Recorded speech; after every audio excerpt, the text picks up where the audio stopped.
आज 2 अक्टूबर का दिन है। आज ही के दिन भारत के दो महान विभूत महात्मा गांधी और भारत के द्वितीय प्रधानमंत्री लाल बहादुर शास्त्री जी का आज के ही दिन जन्म हुआ था।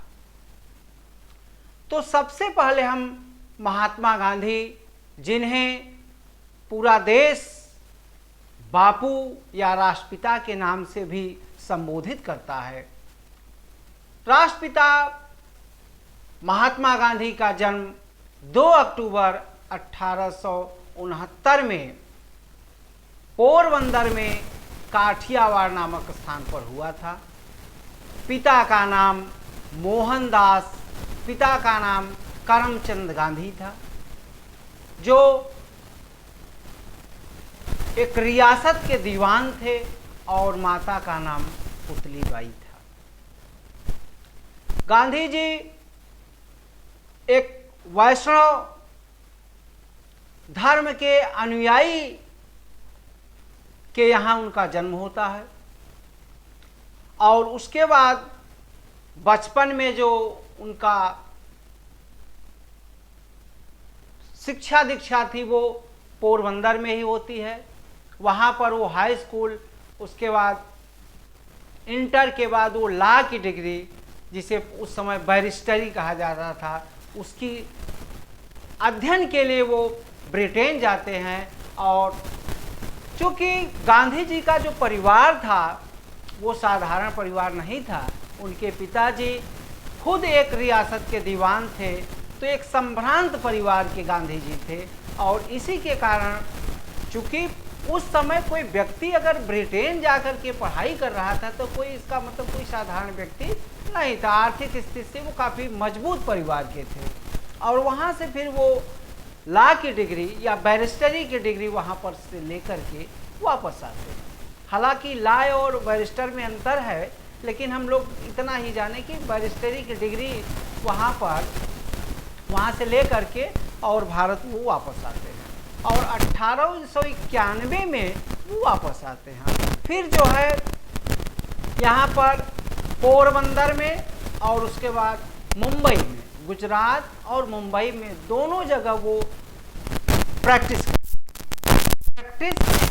करते हुए उनको एक गुजरात का व्यापारी था जिसका नाम था दादा अब्दुल्ला, और उस दादा अब्दुल्ला का एक मुकदमा दक्षिण अफ्रीका में नटाल में, मुकदमे को देखने के लिए वह 1892 में दक्षिण अफ्रीका जाते हैं। और वहाँ पर जब वो जाते हैं तो वहाँ पर अंग्रेजों का शासन था, और किस तरीके अंग्रेज वहाँ पर भारतीय जो श्रमिक थे उनके साथ किस तरीके के रंग भेद का व्यवहार करते थे, और किस तरीके दक्षिण अफ्रीका में जो भी वहाँ गोरे और काले रंग के जो व्यक्ति थे उनके साथ किस तरीके का दुर्व्यवहार करते थे। गांधी जी ये सब देख करके वो बहुत दुखी हुए, उनका हृदय बड़ा द्रवित हुआ, और इसीलिए 1893 में उन्होंने नटाल कांग्रेस की स्थापना किया। और इस नटाल कांग्रेस की स्थापना के साथ ही वहाँ पर जो रंग भेद की नीति थी, वहाँ पर उन्होंने एक आंदोलन, एक मुहिम, एक कार्यक्रम चलाना शुरू कर दिया। फिर फिनिक्स फार्म की स्थापना 1894 में वहीं पर करते हैं, और गांधी जी के साथ खुद जो है वो घटना घटती है जब वो एक ट्रेन से जा रहे थे नटाल से डरबन। वहीं पर एक स्टेशन पर फर्स्ट क्लास का उनका टिकट था, और ट्रेन में बैठे थे, और अंग्रेज़ों ने किस तरह के अंग्रेज़ एक अधिकारी था और उनके सामान को वो स्टेशन पर फेंक देता, उनको भी धक्का दे देता है। और गांधी जी किस तरह के ट्रेन के जो बोगी थी उसके पायदान पर बैठ कर के वो यात्रा किए थे। इसी तरीके उनको होटल में भी जो है वहाँ परेशान किया गया था। तो इस तरीके तो वहाँ पर वो अंग्रेज़ों के खिलाफ जो है लड़ते हैं, और फिर जो है गांधी जी की वापसी 9 जनवरी 1915 में भारत में होती है। और 9 जनवरी 1915 को गांधी जी भारत में वापस आते हैं और इसीलिए अप्रवासी भारतीय दिवस 9 जनवरी को मनाया जाता है। गांधी जी जब भारत में आते हैं तो यहाँ पर भी जो है चूंकि भारत अंग्रेजों के अधीन था और कुल मिलाकर अगर देखा जाए तो गांधी जी जो है वो एक ऐसे राष्ट्रीय नेता के रूप में उभरते हैं कि पूरा भारतीय स्वतंत्रता आंदोलन उनके इर्द गिर्द, वो 1915 में आते हैं और उसके बाद साबरमती गुजरात में एक नदी है, उसके किनारे एक आश्रम बनाते हैं, साबरमती आश्रम। और उसके बाद सबसे पहले उनका एक अगर आंदोलन, व्यक्तिगत आंदोलन शुरू होता है तो वो चंपारण बिहार में पड़ता है। और वहाँ अंग्रेज जो है चंपारण में जबरदस्ती जो है नील की खेती करा रहे हैं, क्योंकि अब तक जो है वो नील सिंथेटिक रूप में बनने लगा था और जर्मनी वगैरह में सिंथेटिक नील बनने लगा था और उसके बाद भारत में भी प्रक्रिया शुरू हो गई थी। लेकिन वहाँ कुछ अंग्रेज अधिकारी ऐसे थे कि वो जबरदस्ती जो है भारतीय किसानों से नील की खेती करा रहे थे। तो वहाँ पर चंपारण के राजकुमार शुक्ला थे और वो गांधी जी को आमंत्रित करते हैं कि गांधी जी आप आइए। गांधी जी डॉक्टर राजेंद्र प्रसाद, अनुग्रह नारायण सिंह और कैलाशनाथ काटजू जी के साथ जो है वो बिहार जाते हैं। चंपारण की स्थिति देखते हैं।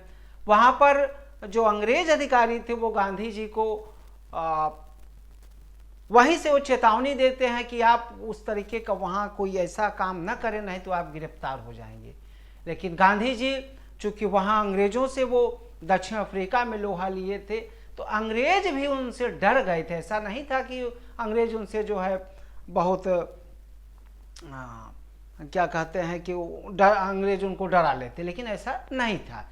इसीलिए गांधी जी को कैसर ए हिंद की उपाधि लॉर्ड हार्डिंग ने दिया था 1912 में।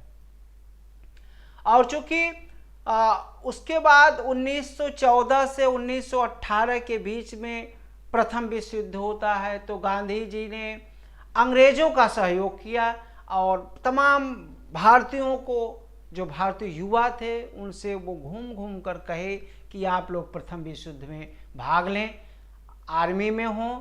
और जो हमारी आर्मी है वो ब्रिटेन का सहयोग कर रही है, इस तरीके उन्होंने कहा। तो तमाम युवा जो है वो भारतीय सेना में शामिल होते हैं। और उसके बाद अब मैं अभी आप लोगों को बता रहा था कि कैसे जो है वो चंपारण में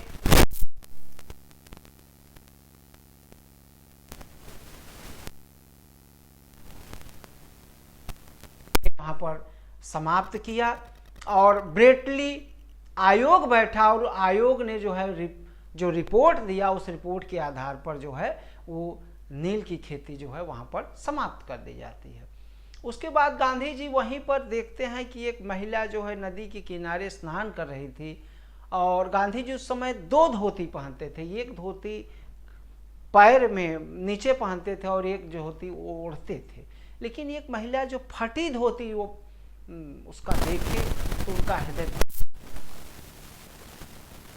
उस महिला को दे दिया और एक ही धोती में काम चलाने लगे। और गांधी जी ये जानते थे कि जो भारत की आत्मा है वो गांव में बसती है और इसीलिए वो अपने जो अपना वो पैंट कोट पहने थे, जो एक यूरोपियन पहनावा था, एक वकील का पहनावा था, उसको उतार फेंके और लाठी और धोती यही लेकर के वो चल दिए। और ये जाने थे कि इसी लाठी और धोती से जो है इस देश को आज़ाद कराया जा सकता है, या जो भारतीय जनमानस है उसके अंदर, उसके मन में पैठ बनाई जा सकती है। उसके बाद गांधी जी चंपारण से फिर आते हैं अपने साबरमती आश्रम में, और 1918 में उसके बाद खेड़ा आंदोलन। खेड़ा जो है वहाँ पर कपास की खेती, ये भी बिहार में है, और अतिवृष्टि के कारण कपास की खेती खराब हो गई थी, लेकिन सरकार ने मालगुजारी जो है बढ़ा दिया था। जब मालगुजारी बढ़ा दिया सरकार ने, तो वहाँ के किसान गांधी जी को जो है आमंत्रित करते हैं, उसमें वल्लभ भाई पटेल भी थे, और फिर जो है इसके कारण वहाँ पर गांधी जी जाते हैं और चेतावनी देते हैं, अनशन करते हैं। उसके बाद जो है सरकार जो मालगुजारी, जो टैक्स कृषि एग्रीकल्चर पर बढ़ाई थी,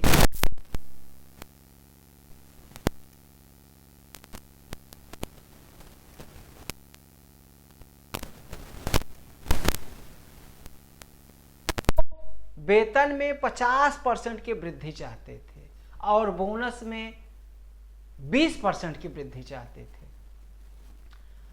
और वहाँ पर सरदार पटेल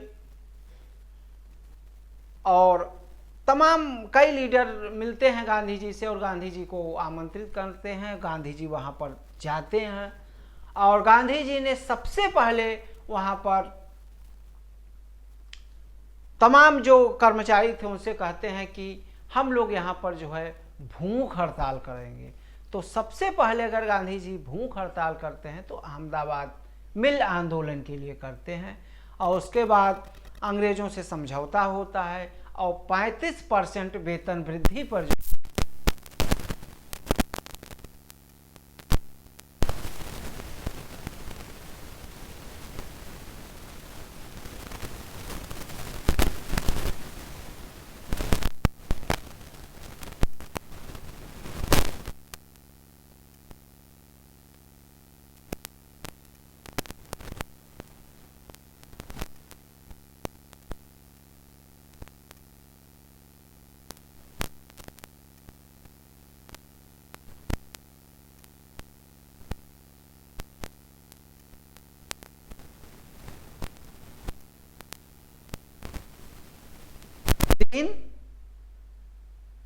और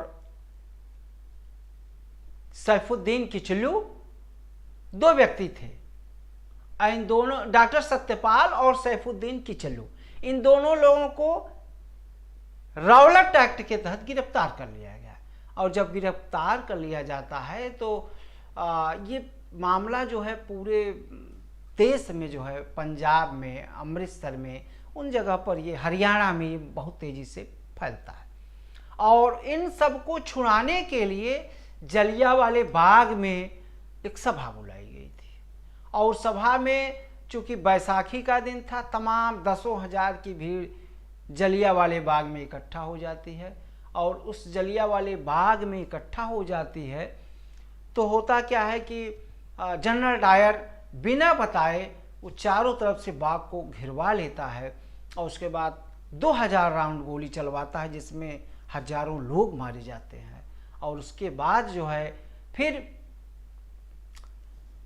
इसे, ये चूंकि सारा चीज गांधी जी मुंबई से वो पलवल हरियाणा के रास्ते वहां जाना चाहते, लेकिन वहीं पलवल में उनको जो है गिरफ्तार करके फिर उनको ट्रेन बैठा दिया जाता है और वापस चले जाते हैं महाराष्ट्र। और फिर होता क्या है, तब 1919 में जो है, उसी समय जो टर्की था, जो तुर्की था, वहाँ पर भी ब्रिटिशर्स का जो कानून था, वहाँ पर भी अंग्रेजों का शासन था। और जो टर्की का या तुर्की कह लीजिए, वो वहाँ का जो खलीफा था, खलीफा के पूरे अधिकार को अंग्रेजों ने समाप्त कर दिया। और जब समाप्त कर दिया तब जो है वहाँ से दूत जो है वो पूरे विश्व में जो जहाँ जहाँ मुस्लिम लोग थे वो भेजे जाते हैं। तो भारत में जो है वो लोग आते हैं और वो सबसे पहले मिलते हैं मोहम्मद अली जिन्ना से। तो जिन्ना ने कहा कि भाई हमारे यहाँ तो खुद परेशान हैं हम लोग, अंग्रेजों का शासन है, तो आपका हम लोग क्या मदद कर सकते हैं। तो शौकत बंधु, अली बंधु, मोहम्मद अली और शौकत अली, इन दो भाई थे। इन दोनों भाइयों से वो लोग मिलते हैं और वो जो है अली बंधु जो है वो मिलते हैं गांधी जी से और ये बताते हैं कि भाई ये खलीफा से संबंधित ये प्रश्न है। तो गांधी जी कहते हैं ठीक है, हम भाई ये जो है खिलाफत आंदोलन का हम समर्थन करते हैं। और उसके बाद जो है खिलाफत आंदोलन का हम समर्थन करते हैं। उसके बाद फिर जो है गांधी जी एक मन बनाए कि अब हम जो है असहयोग आंदोलन चलाएंगे। और गांधी जी पूरे भारत में घूम करके 1919 तक जो है पूरे भारत में लाठी लेकर के घूमते हैं और 1920 में वो असहयोग आंदोलन चलाते हैं। क्योंकि गांधी जी सत्य और अहिंसा के पुजारी थे। वो लियो टॉलस्टॉय, थोरो, बैकुनिन, इन अराजकता विचारक और अहिंसावादी विचारकों से वो बहुत प्रभावित थे। इसी के कारण उन्होंने असहयोग आंदोलन चलाया और यह आंदोलन, पूरा आंदोलन, जो भी आंदोलन रहे हैं भारत में उनके, वो असहयोग से संबंधित आंदोलन थे, मतलब अहिंसात्मक आंदोलन थे। और उसके बाद होता क्या है कि 5 फरवरी 1922 को गोरखपुर के चौरी चौरा में जो है वो एक घटना घटती है कि जुलूस जो है थाने के पास से गुजर रहा था और उस जुलूस में जो है अंग्रेज अधिकारी जो पुलिस थे वो हवाई फायर कर देते हैं और भीड़ जो है क्रुद्ध हो जाती है। और जो भीड़ जब क्रुद्ध हो जाती है तो वो जो है वो जो 21 सिपाही एक थानेदार था उन सबको पकड़ करके और थाने में बंद करके आग लगा देते हैं और वो सब वहीं जल मरते हैं। तो इस घटना से गांधी जी बहुत द्रवित हुए और उन्होंने असहयोग आंदोलन वापस ले लिया। और गांधी जी इस ताक में थे कि भाई असहयोग आंदोलन 2 साल हो गया, भारतीय जनमानस जो है वो गरीब है, किसान मजदूर, ये किसान ये सब गरीब हैं, ये इनका खर्चा कैसे चलेगा। तो उन्होंने तुरंत जो है इस आंदोलन को वापस ले लिया और फिर जो है वापस ले लेते हैं। और उसके बाद फिर 1900 वापस लेते हैं और गांधी जी को जेल हो जाती है। जब जेल हो जाती है तो CR दास, नेताजी सुभाष चंद्र बोस, विट्ठल भाई पटेल, ये सब मिलकर एक स्वराज पार्टी बनाते हैं। स्वराज पार्टी का इनका ये उद्देश्य था कि जो भी कोई कानून अगर बनता है तो हम चुनाव लड़ेंगे विधान परिषद का, केंद्रीय विधान परिषद का, और वहीं पर हम जो है कानूनों का जवाब देंगे। और कांग्रेस का और स्वराज पार्टी का मतभेद भिन्नता हो जाती है। उसके बाद गांधी जी वापस आते हैं और 1930 में गांधी जी सविनय अवज्ञा आंदोलन, सिविल ओबीडियंस आंदोलन चलाते हैं। सविनय अवज्ञा आंदोलन, यह सविनय अवज्ञा आंदोलन ऐसा था कि सरकार जो है वह बहुत सारी चीज़ों पर टैक्स लगा देती है और यहाँ तक कि नमक पर भी सरकार ने टैक्स लगा दिया। और जब टैक्स नमक पर लगा दिया तो ये जो है पूरा, चाहे गरीब हो चाहे अमीर हो, सभी लोग जो है नमक को खाते थे। तो जब इस पर उन्होंने टैक्स बैठाया तो गांधी जी ने कहा कि अब हम सबसे पहले इस नमक कानून को तोड़ने के लिए आंदोलन करेंगे। और 12 मार्च 1930 को 78 लोगों के साथ जो है वो 240 मील की यात्रा जो है वो 10 दिन में तय करते हैं और डांडी से, साबरमती से शुरू करते हैं और डांडी जाते हैं। 6 अप्रैल 1930 को वहाँ पर पहुँच करके अपने हाथों से वो नमक बनाते हैं और फिर उसके बाद उनको वहाँ पर गिरफ्तार कर लिया जाता है। और जब गिरफ्तार कर लिया जाता है तो उन्होंने कहा कि अगर मैं गिरफ्तार होऊंगा तो इस आंदोलन को बदरुद्दीन तैयब जी चलाएंगे और बदरुद्दीन तैयब जी अगर भी गिरफ्तार हो जाएंगी तो इस आंदोलन को सरोजनी नायडू चलाएंगी। और फिर जो है 1918 में ही जो है 1919 का जो अधिनियम आया था, उस अधिनियम की समीक्षा के लिए 1927 में और 1927 में जो है वो एक आयोग आता है और जिसे जो है वो मुंबई में आता है। मुंबई में वह आयोग जो है आता है और उस आयोग को वो आकर के पूरे भारत में घूमता है और उसमें चूंकि कोई भी भारतीय नहीं था, सब अंग्रेज अधिकारी थे और इसीलिए साइमन कमीशन का भारत में विरोध होता है और साइमन कमीशन कोलकाता, दिल्ली, लाहौर सब जगह घूमता है। और जब साइमन कमीशन लाहौर जाता है तो साइमन कमीशन गो बैक का नारा वहाँ पर लाला लाजपत राय ने चलाया और लाला लाजपत राय को अंग्रेज सिपाहियों ने इतना मारा कि 2 दिन बाद जो है वो शहीद हो गए और उन्होंने कहा कि मेरी एक एक लाठी जो है जो मेरे ऊपर पड़ी है वो अंग्रेज साम्राज्य में कील का काम करेगी, उसके ताबूत में एक कील का काम करेगी। और साइमन कमीशन जो है वो वापस जाता है और उसके बाद जो है इस साइमन कमीशन की समीक्षा के लिए ब्रिटेन में जो है गोलमेज सम्मेलन बुलाया जाता है। उस गोलमेज सम्मेलन में पहली बार तो 1930 में गोलमेज सम्मेलन होता है, कांग्रेस की तरफ से कोई नहीं गया और उसके बाद जो है फिर 3 गोलमेज सम्मेलन होता है। द्वितीय गोलमेज सम्मेलन में गांधी जी कांग्रेस की तरफ से जाते हैं और उनके साथ जो है वो गई थे श्रीमती सरोजनी नायडू महिला के रूप में। और उसके बाद फिर 1931 में जो है गांधी इरविन समझौता होता है 5 मार्च 1931 को। 5 मार्च 1931 को गांधी इरविन समझौता होता है।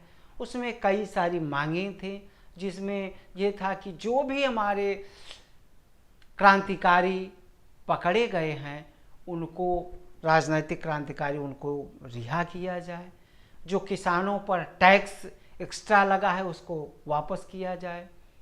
इस तरीके ये चीज़ें जो है इरविन ने मान लिया। हालांकि जो भगत सिंह जो है उनके साथी जो गिरफ्तार हुए थे, कहा जाता है कि अगर गांधी जी उसमें थोड़ा सा अगर ये बात रखे होते तो हो सकता है भगत सिंह छूट जाते। लेकिन चूंकि गांधी जी सत्य और अहिंसा के पुजारी थे, हिंसा को प्रश्रय नहीं देते थे, ये भी बात हो सकती है।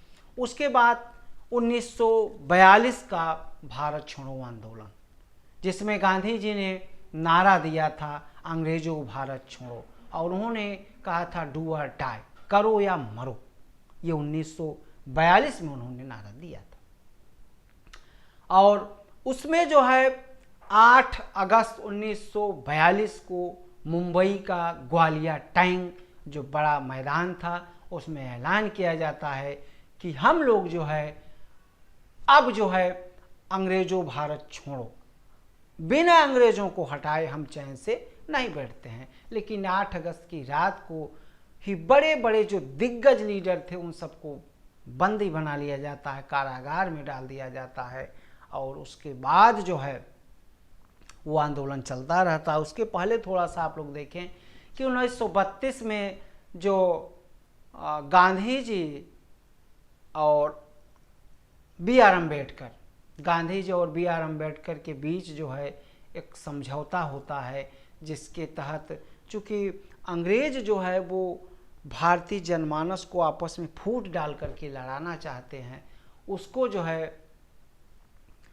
एक जो अलग से जो है SC वर्ग को जो है अलग से आरक्षण जो दिया जा रहा था, इसी पर गांधी जी और अम्बेडकर, डॉक्टर अम्बेडकर के बीच जो एक मन वैमनस्यता थी, जो मत वैभिन्नता थी, उसको जो है समझौता होता है, और उसके बाद 42 का भारत छोड़ो आंदोलन, और फिर जो है 42 का भारत छोड़ो आंदोलन होता है। उसमें फिर हालांकि सारी चीज़ें होते हवाते जो है देश को आज़ादी मिली 1947 में, 15 अगस्त 1947 को। तो जो भारतीय स्वतंत्रता संग्राम है वह गांधी जी के इर्द गिर्द घूमता है। और 30 जनवरी 1948 को नाथूराम गोडसे ने गांधी जी को गोली मार दी थी, और गांधी जी के जो उनका देहावसान होता है उसको शहीद दिवस के रूप में मनाया जाता है। अब फिर हम देखते हैं भारत के दूसरे लाल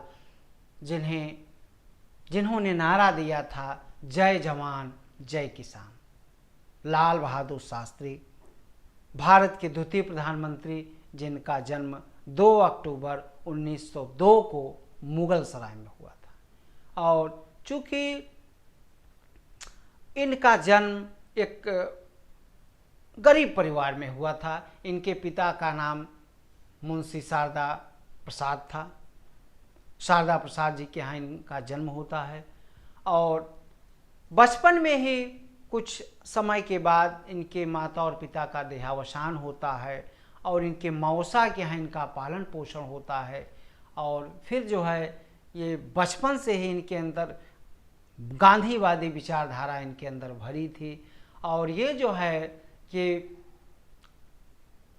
सविनय अवज्ञा आंदोलन और अंग्रेजों भारत छोड़ो आंदोलन में बढ़ चढ़ करके हिस्सा लेते हैं। और फिर जो है इनको जवाहरलाल नेहरू के मंत्रिमंडल में इनको शामिल किया जाता है, और ये भारत के रेल मंत्री बनते हैं। और उसके बाद इनके ही समय में एक रेल दुर्घटना होती है, और जिनके कारण इन्होंने दुखी होकर के उस रेल मंत्री पद से इस्तीफा दे दिया था। ये बहुत बड़ी बात है, नैतिकता के कारण उन्होंने इस्तीफा दिया था। आजकल ऐसी स्थिति देखने को नहीं मिलती है। और फिर उसके बाद हम लोग देखते हैं कि अक्टूबर 1964 में जब पंडित जवाहरलाल नेहरू की मृत्यु हो जाती है, तब जो है लाल बहादुर शास्त्री भारत के प्रधानमंत्री बनते हैं। और भारत के जब वो प्रधानमंत्री बनते हैं तो 1965 में भारत पाक युद्ध होता है।